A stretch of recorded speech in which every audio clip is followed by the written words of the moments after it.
if the United States really wants to push the situation into the extreme by using maximum pressure, using intimidation, by holding a gun at China's head, I'm afraid China-US trade will grind to a complete halt. And then China-US will walk separate ways, and the United States will lock itself out of the largest market in the world of today.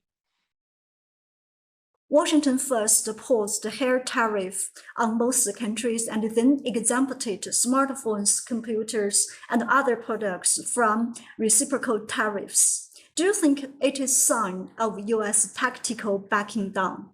Well, first of all, we do not know whether the United States government or President Trump, they are serious about these changes or not. These changes, if fully implemented, will be necessary but not sufficient steps in the right direction. So the Chinese government is calling on the US government to do more. Now, on the other hand, I hope to make several points. One is that right now, the United States is holding a big gun at China's head and China is striking back. But there is an irony in all this. Why?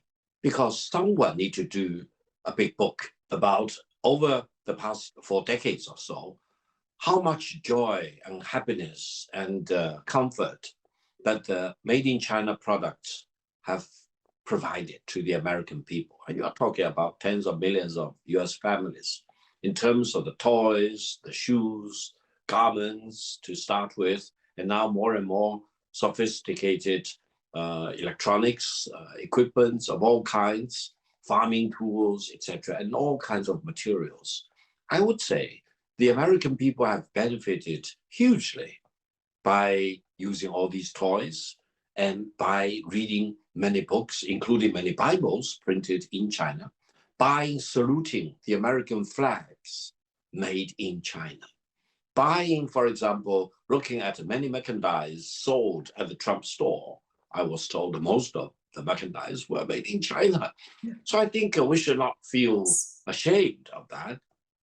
The American consumers should tell everyone that I'm proud I'm using made in China goods. In my family, there are so many goods because all the other families are doing the same.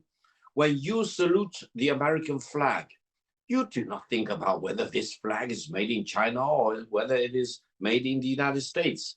You look at the flag of the United States as a symbol of your national pride. And China is making these flags for the United States of America. Someone, I hope, a professor, for example, somewhere in a top university, should write a book as to the huge benefits the American people have reaped from made in China products in the United States over the past 4 decades or so. Therefore, personally, I do not want to see a severance of China-US trade.